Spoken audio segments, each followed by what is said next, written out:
Hi friends and families, எல்லோரும் எப்படி இருக்கீங்க?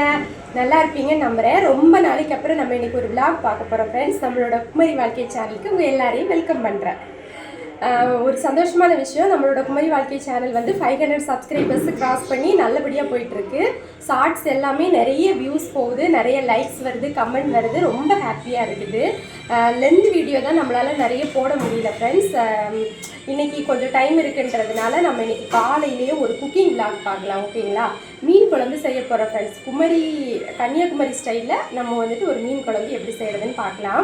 எங்கள் அம்மா வந்துட்டு மீன் வாங்கிட்டு வந்துட்டாங்க. இப்போ மீன் கிடையாது ஃப்ரெண்ட்ஸ், இங்கே வந்து மீன்பிடி தடை போட்டிருக்கிறதுனால ஃப்ரெஷ்ஷாக மீன் கிடைக்கிறது கிடையாது. பழைய மீன் தான் மார்க்கெட்டில் போய் வாங்கி வந்தாங்க. பாருங்கள் ஃப்ரெண்ட்ஸ், 3 சின்ன குட்டி சூர மீனுன்னு சொல்லுவாங்க எங்கள் ஊரில். 3 மீன் வந்துட்டு 100 ரூபான்னு வாங்கி வந்துருக்குறாங்க. இதை தான் நம்ம இன்றைக்கி குழம்பு செய்ய போகிறோம். குழம்பு செய்கிறோமோ வறுக்கிறோமான்னு தெரியல, ஏதோ ஒரு குக்கிங்லாம் பார்க்க போகிறோம், ஓகேங்களா? பிளான் பண்ணிவிட்டு சொல்கிறேன், சரிங்களா? வாங்க வீடியோக்குள்ளே போகலாம்.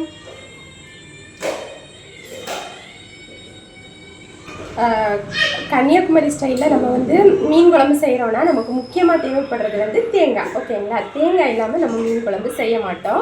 உண்மையிலேயே ரொம்ப டேஸ்டியான மீன் குழம்பாக இருக்கும். ஆனால் வந்து புதுசாக பார்க்குறவங்களுக்கு டிஃப்ரெண்ட்டாக இருக்கும். மீன் குழம்புல தேங்காய் சேர்த்து செய்கிறாங்களா அப்படின்னு தோணும். ஆனால் ஒரு டைம் நீங்கள் இந்த மாதிரி செஞ்சு பாருங்கள், கண்டிப்பாகவே உங்களுக்கு பிடிக்கும்னு நினைக்கிறேன். ஃபஸ்ட்டு தேங்காவை துருவி எடுத்துக்கலாம் ஃப்ரெண்ட்ஸ், ஓகேங்களா? தேங்காய் வந்து துருவி எடுத்துக்கிட்டாச்சு ஃப்ரெண்ட்ஸ். இந்த மாதிரி தேங்காவை துருவி எடுத்துக்கலாம். அதுக்கப்புறம் பார்த்தீங்கன்னா மிக்சி ஜாரில் மாற்றிக்கலாம்.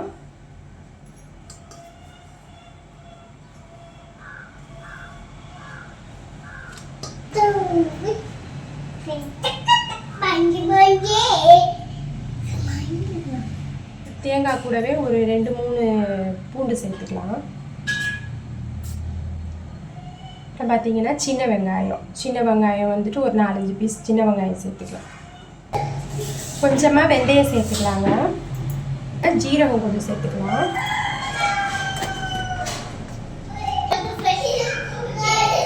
மல்லிப்பொடி வந்துட்டு ஒரு 3 ஸ்பூன் மல்லிப்பொடி சேர்த்துக்கலாம்.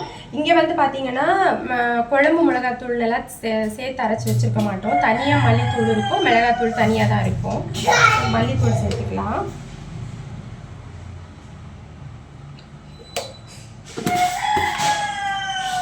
அப்புறமா மிளகாத்தூள் வந்து காரத்துக்கு ஏற்ற மாதிரி சேர்த்துக்கோங்க.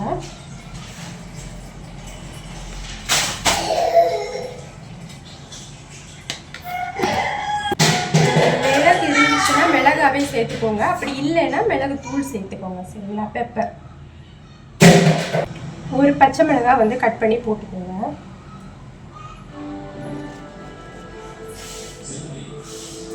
இது கூடவே சின்னதாக ஒரு இஞ்சி போட்டுப்பாங்க. என்கிட்ட இஞ்சி இல்லை, அதனால நான் சேர்த்துக்கல, சரிங்களா? இவ்வளோத்தையும் வந்துட்டு நம்ம அரைச்சி எடுத்துக்கலாம், ஓகேவா?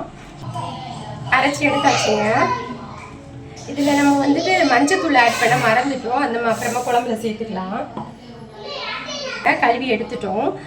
இதில் வந்து லைட்டாக மஞ்சத்தூள் உப்பு போட்டு ஒரு வாட்டி கூட வாஷ் பண்ணி எடுத்துட்டோம்னா அந்த பச்சை வாடை கொஞ்சம் தெரியாமல் இருக்கும், ஓகேங்களா?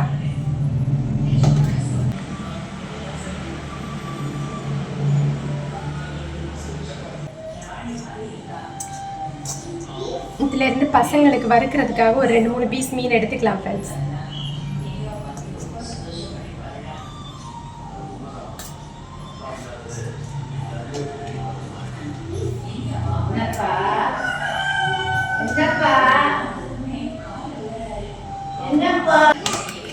இப்போ நம்ம அரைச்சி வச்சிருக்கிறது இதில் சேர்த்துக்கலாம் ஃப்ரெண்ட்ஸ், மீனோட சேர்த்துக்கலாம்.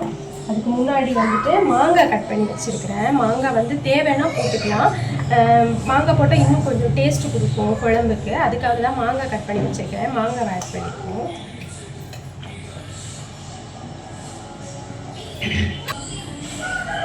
மாங்காய் ஆட் பண்ணியிருக்கிறதுனால புளி கம்மியாக போதும், ஏன்னா அதுலேயே புளிப்பு இருக்கும் இல்லையா? அதனால் இவ்வளோண்டு புளி எடுத்து ஊற வச்சுக்கலாம்.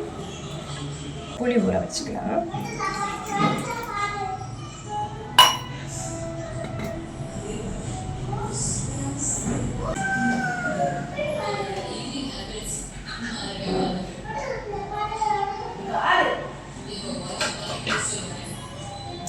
ஊற்றிக்கலாம்.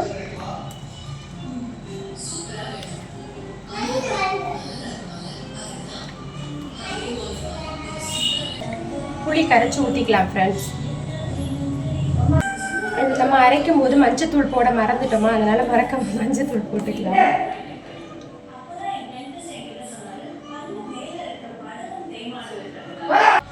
ஒரு தக்காளி வந்து கட் பண்ணி போட்டுக்கலாம் ஃப்ரெண்ட்ஸ்.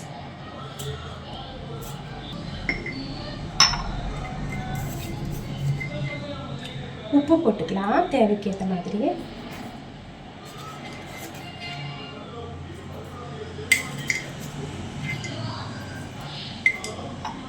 ஃப்ரெண்ட்ஸ் எல்லாத்தையும் கிளறிட்டு அடுப்பில் தூக்கி வச்சுட்டோன்னா மீன் குழம்பு ரெடி ஆகிடும்.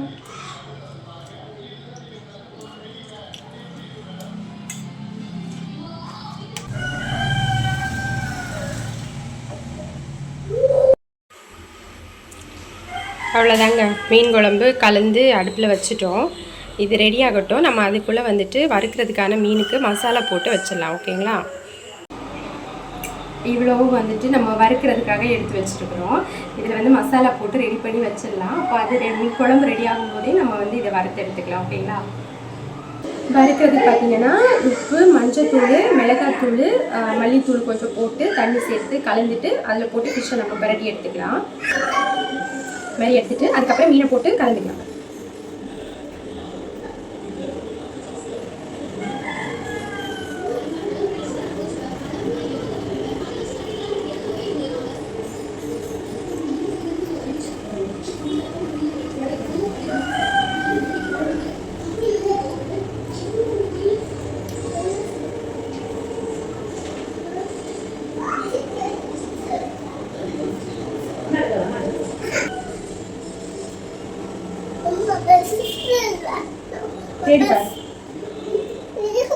மசாலா போட்டு நல்லா ஊற வச்சாச்சுங்க.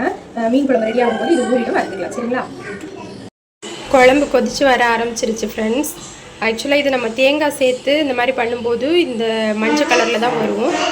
ஒரு சிலருக்கு வந்து ரெட் கலரில் இருக்கிறது தான் பிடிக்குன்றதுனால நிறைய காஷ்மீரி மிளகாத்தூள் சேர்ப்பாங்க. அப்போ வந்து அந்த ரெட் கலர் கொடுக்குன்றதுனால, ஏன்னா அது காரம் கொடுக்காது இல்லையா, அந்த மாதிரி சேர்ப்பாங்க. நம்ம வீட்டில் அந்த மாதிரி எதுவும் சேர்க்குறது இல்லைங்க. இந்த மாதிரி தான் நாங்கள் மோஸ்ட்லி வைப்போம். இது நல்லா கொதித்து சுண்டி வருங்க. சுண்டி வரும்போது உண்மையிலேயே ரொம்ப கிரேவியாக அப்படி டேஸ்டியாக வரும். பார்க்கலாம்.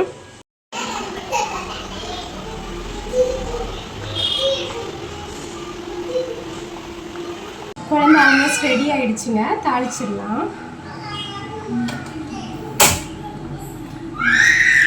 தேங்காய் எண்ணெய் யூஸ் பண்ணுறது ரொம்பவே நல்லது.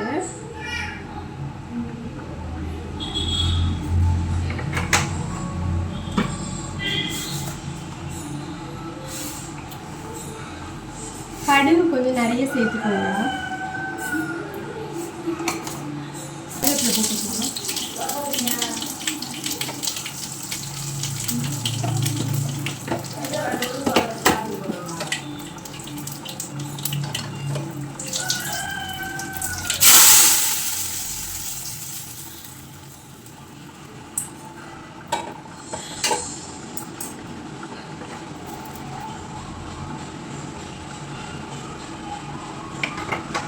மணல்லே நம்ம மீனை வறுக்க ஆரம்பிச்சிடலாம்.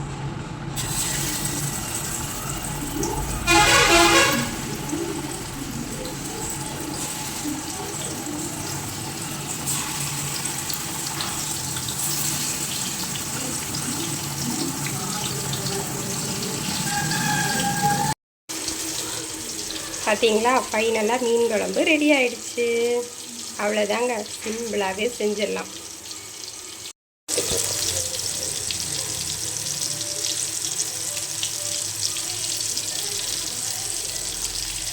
அவ்வளோதான் ஃப்ரெண்ட்ஸு, இன்றைக்கி மதிய சாப்பாடு ரெடி ஆகிடுச்சு. மீன் குழம்பு, மீன் வறுவல்.